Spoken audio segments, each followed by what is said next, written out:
Assalamualaikum warahmatullahi wabarakatuh. Kita akan belajar mengenai gene delivery. Kemampuan akhir yang diharapkan kalian nanti dapat menjelaskan prinsip gene delivery ke sel dan juga dapat menjelaskan metode gene delivery yang digunakan. Bagaimana prinsip terapi gen? Apakah kalian masih ingat bahwa gene terapi itu prinsipnya adalah mengkoreksi gen lama yang rusak pada pasien digantikan dengan gen yang baru. Dan gen yang baru ini dimasukkan ke dalam sel penderita. Kemudian, apa itu gene delivery? Gene delivery itu adalah suatu mekanisme yang memungkinkan DNA atau gen dari eksternal masuk ke dalam inti sel sehingga dapat terekspresi dan dapat mengakibatkan kesembuhan bagi penderita penyakit tertentu. Sejarah gene delivery pada manusia sudah dimulai dari beberapa tahun yang lalu. Di sini ada contoh publikasi dari Rosenberg dan kawan-kawan pada tahun 1990 menggunakan limfosit untuk menghantarkan gen resistensi terhadap neomisin. Kemudian ada juga percobaan menggunakan jadi untuk menghantarkan gen ADA untuk penderita SCID atau Severe Combined Immunodeficiency Defect.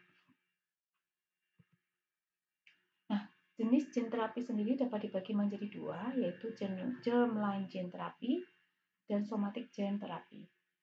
Kalau germline gene therapy secara etika itu masih dilarang atau masih menjadi kontroversi ya, jadi belum pernah dilakukan. Germline terapi adalah memasukkan gen ke dalam sel sperma atau sel telur maupun sel telur yang telah terfertilisasi dan hasilnya akan terekspresi pada keturunan. Sehingga pada saat ini germline gene terapi ini masih menjadi kontroversi. Jadi ada yang pro, ada yang kontra dengan alasan masing-masing. Tentu saja kalian bisa melihat ya, kenapa ada orang yang pro, ada yang kontra. Nah, kalian nanti bisa juga memiliki sikap apakah pro dan kontra, tergantung dengan alasan masing-masing ya. Nah, kalau somatic gene therapy ini memasukkan gen ke sel tubuh dan ekspresinya tidak akan menurun ke anak. Dan karakteristiknya lebih aman dibandingkan dengan germline gene therapy karena ekspresi gennya tidak diturunkan ke anak. Tapi kita harus memperhatikan masa kerja gen tersebut karena sel juga mengalami apoptosis dan cara memasukkan gennya ke dalam sel itu tidak mudah. Macam-macam somatic gene therapy. Yang pertama ada mekanisme ex vivo. Di sini sel dari penderita diambil, kemudian sel ini mengalami modifikasi di laboratorium. Kemudian setelah modifikasi dikembalikan ke penderita. Atau mekanisme in situ yang kedua, in situ yang kedua, di mana gen dimasukkan ke jaringan target secara langsung.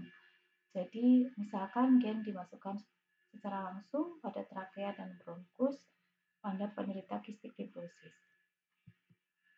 Kemudian kalau mekanisme in vivo dibandingkan yang tadi, kalau yang ini kita menggunakan gen yang mengalami modifikasi, kemudian dimasukkan ke vektor tertentu, baru kemudian dimasukkan ke jaringan target secara langsung.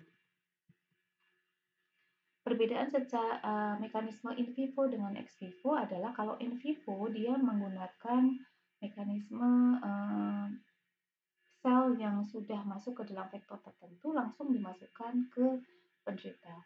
Sedangkan ex vivo dilakukan dengan cara mengambil sel dari penderita, kemudian baru gen yang digunakan untuk terapi itu dimasukkan ke dalam sel, selnya ditumbuhkan di dalam laboratorium, baru dikembalikan ke penderita. Nah, sekarang kita masuk ke cara-cara penghantaran gen ke sel target atau gene delivery. Di sini ada dua cara. Yang pertama menggunakan vektor virus atau viral vector dan mekanisme penghantaran non-virus yang kedua. Kita masuk ke penggunaan vektor virus. Kenapa kita menggunakan virus? Karena virus itu memiliki sifat dia dapat menginfeksi sel yang hidup. sehingga kita dapat memanfaatkan sifat ini menghantarkan gen ke sel target.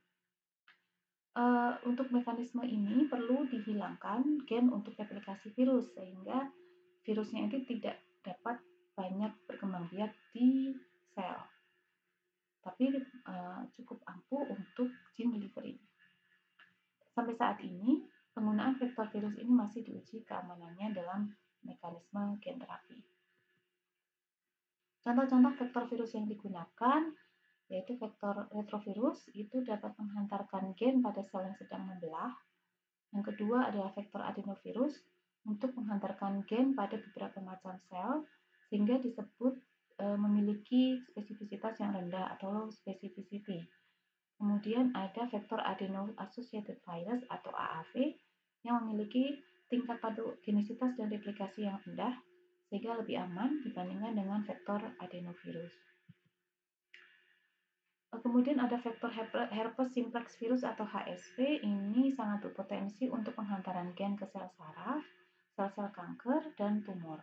Kemudian ada vektor lentivirus untuk menghantarkan gen pada sel-sel yang tidak membelah, dan juga vektor pox virus memiliki kapasitas untuk insersi gen yang besar. Nah, kita sekarang masuk ke penghantaran gen menggunakan fisik atau tanpa virus atau non-virus. Yang pertama adalah DNA telanjang atau naked DNA, artinya DNA ini secara langsung dimasukkan ke dalam jaringan. Tetapi kelemahannya adalah tingkat efisiensi penghantarannya lebih rendah.